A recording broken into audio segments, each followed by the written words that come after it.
can fight our way back into the light.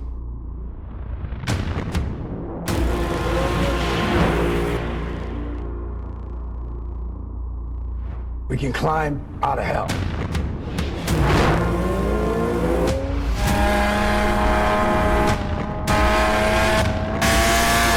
We're in hell right now.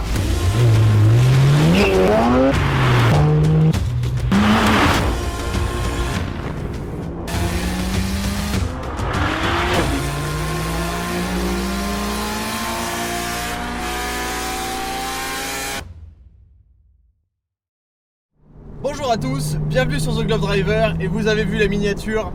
Bienvenue dans une voiture que j'ai envie de vous présenter depuis tellement longtemps. Une voiture qui a fait une bonne partie de mon enfance. Bienvenue dans la BMW série 1M. Le principe c'est que BMW a pris une série 135i, donc les générations précédentes au 82, qui développait déjà 306 chevaux. Ils se sont dit bon, Audi vient de sortir l'Audi RS3, ça fait 340 chevaux, c'est quand même super performant. Il faut qu'on sorte quelque chose qui arrache.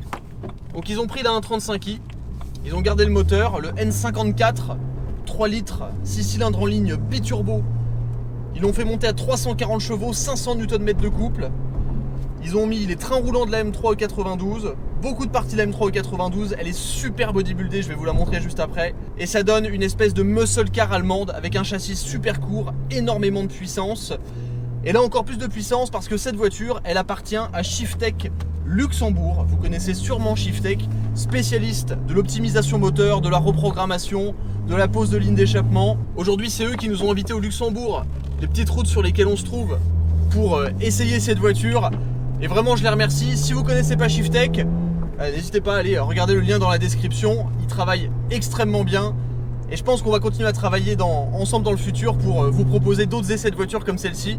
Ouh, 360 Spider, sympathique. Évidemment, pensez à vous abonner à la chaîne YouTube, c'est très important, et à me suivre sur Instagram, @01tgd. Et l'Instagram de Shiftech se trouve dans la description.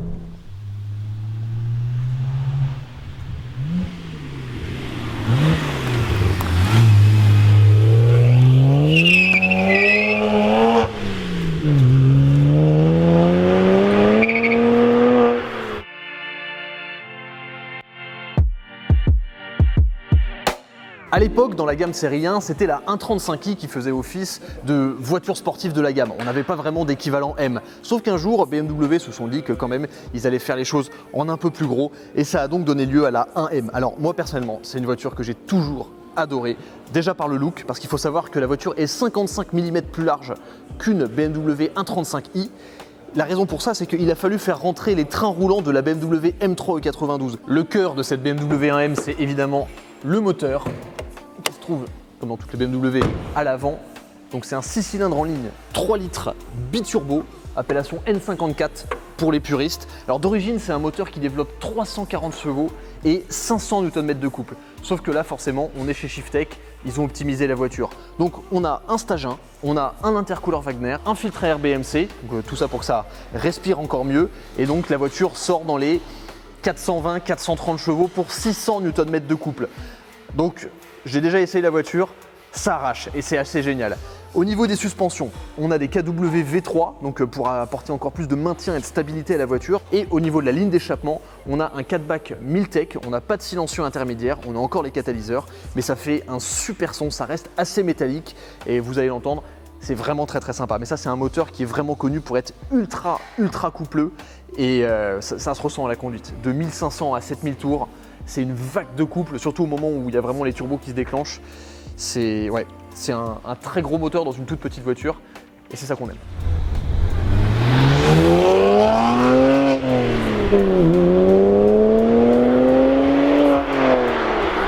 On a un pare-choc très particulier, super agressif, avec plein de parties pour écouler les flux d'air et que ça soit un petit peu plus aérodynamique. J'adore la couleur blanche sur cette voiture, je trouve que ça lui va très bien. Il faut d'ailleurs savoir que la voiture était disponible en seulement 3 couleurs. On avait le blanc, le noir et le Valencia orange, qui est ma couleur préférée, un espèce de orange un peu rouille, j'adore. On a des jantes gigantesques en 19 pouces, en 245 mm à l'avant. On a le système de freinage de la M3 E92. Ces jantes, elles étaient spécifiques à la série 1M.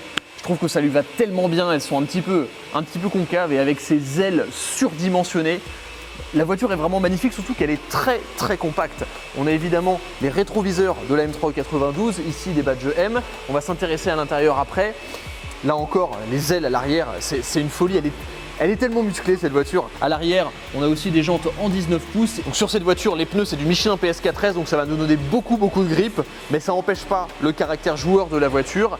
Et à l'arrière, on a une malle qui a été travaillée un peu à l'image d'une M346 CSL avec un léger ducktail et là en plus un petit aileron pour favoriser un petit peu d'appui aérodynamique sans avoir de gros ailerons.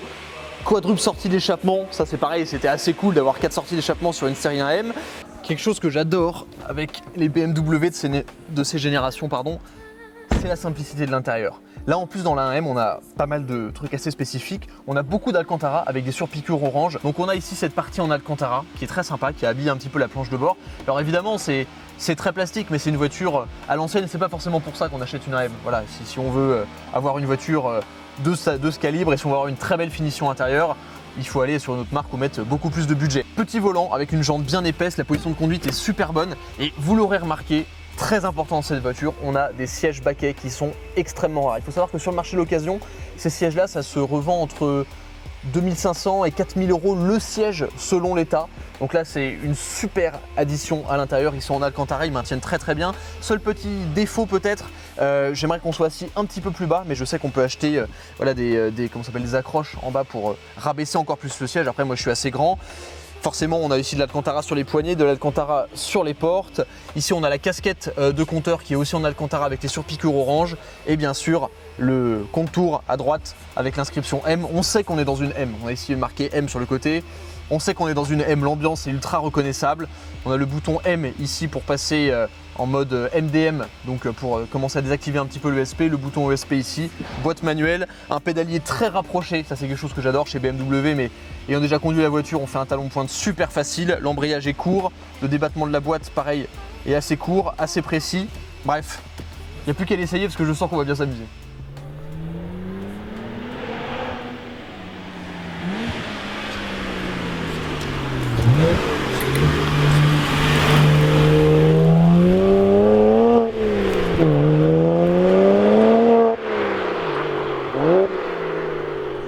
Premières impressions sur la route. Je vous ai présenté l'intérieur, l'extérieur, le moteur, la voiture, elle fait 420 chevaux, 420, 430, plus de 600 Nm de couple.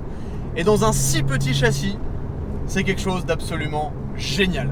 Génial parce qu'en fait, on sent constamment que l'arrière a envie de dépasser l'avant. Je suis assis un peu haut sur la route, je vous l'ai dit, mais ça c'est réglable. Les rétroviseurs type M392, la vue des arches surdimensionnées à l'arrière dans les rétroviseurs, ça c'est vraiment génial. Une instrumentation simple mais qu'on apprécie toujours. Moi j'aime bien cette simplicité chez BM. Le top du top, ça serait même s'il n'y avait pas d'écran, parce que je m'en suis pas servi pour l'instant. Mais ensuite, immédiatement, alors je vous l'ai dit, la voiture a des KW V3, donc elle est très verrouillée, très stable, il y a peu de mouvement de caisse, ce qui est vraiment appréciable sur une BMW.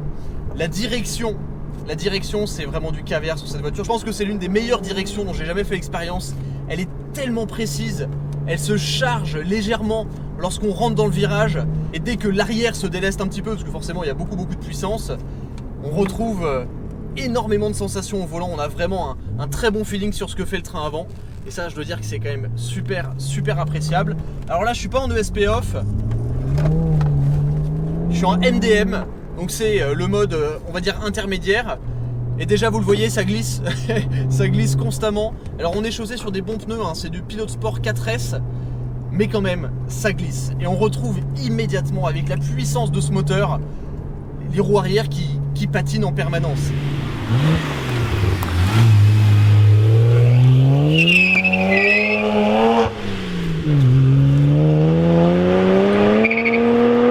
Et ça me met vraiment le sourire parce que moi j'adore les voitures qui ont beaucoup de caractère.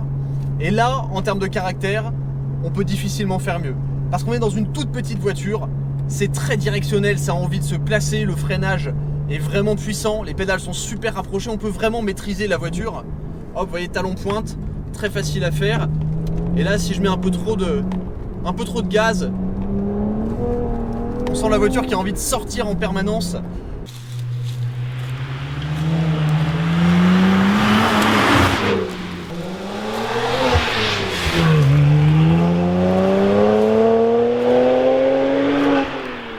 comportement, c'est vraiment extraordinaire. C'est super engageant, c'est très physique. Et le moteur, là je suis en cartographie sport, 4500 tours minute, pied au plancher. Ça tient la route. Et c'est ça qui est incroyable avec ce moteur, il y a du couple tout le temps, environ 600 Nm sur cette voiture. Oh là, qu'est-ce que ça arrache. Ah oui, le moteur c'est vraiment quelque chose de fou. La sonorité est très sympa, alors un petit peu feutrée dans cet habitacle. En même temps, les sorties d'échappement sont tout derrière et c'est quand même une voiture qui se voulait un petit peu cossue, même si c'était la Baby M-Car, on va dire. Donc il y a encore du cuir, etc. à l'arrière, donc forcément, même s'il y a un 4-bac Miltech, de l'extérieur ça fait une très jolie sonorité, mais de l'intérieur c'est un petit peu feutré, mais c'est quand même présent, c'est très reconnaissable M. Un petit peu métallique, ça glougloute lorsqu'on lève le pied. Mais déjà en quelques tours de roue, si je dois vraiment résumer, c'est une voiture sauvage. C'est une voiture qui est sauvage. Et c'est ça qui fait qu'aujourd'hui la cote de la série 1M se tient énormément. Parce que c'est juste trop bien. C'est juste une voiture qui est super fun à emmener et qui a un caractère complètement unique. Même la M2 est, on va dire, légèrement plus aseptisée. La M2 c'est une espèce de réédition de cette voiture en plus grande série. Parce qu'il faut savoir que des 1M, à sa sortie, il y en a une centaine qui sont arrivés en France. Donc c'est quand même une voiture assez rare, on en voit très peu et je me rappelle à sa sortie, à chaque fois que j'en voyais une, c'est tellement reconnaissable avec les arches, les 4 sorties d'échappement. C'était un peu la réédition de la M3 E30, surtout en termes de gabarit, en termes de caractère. Mais là avec ce moteur et avec la préparation qu'a fait Shiftech dessus, c'est vraiment génial. Et évidemment, alors sur la chaîne je commence à montrer de plus en plus de voitures modifiées. J'aime bien les modifications parce que ça permet de personnaliser les voitures. Et là je trouve que dans le cas de cette auto, je suis sûr que le comportement a simplement été amplifié, il n'a pas été modifié. Shiftech a fait la préparation juste comme il faut pour la rendre encore plus expressive et pour libérer encore plus le comportement.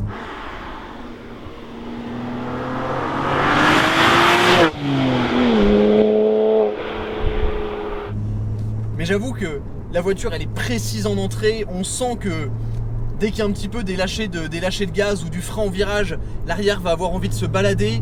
Dès qu'on sort du virage, même à partir de 2500-3000 tours, donc assez bas dans les tours, la zone rouge est à 7000, on sent cet arrière qui a envie de balader, il faut corriger en permanence. Et contrairement à la M2 qui va, on va dire, téléphoner, prévenir un petit peu plus lorsque ça décroche, ça décroche vraiment en une fois.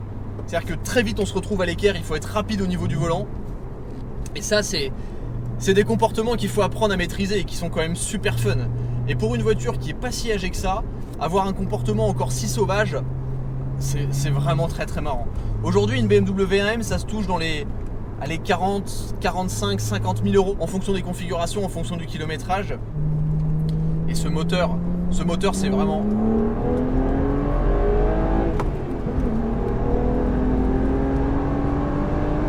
ça marche super fort.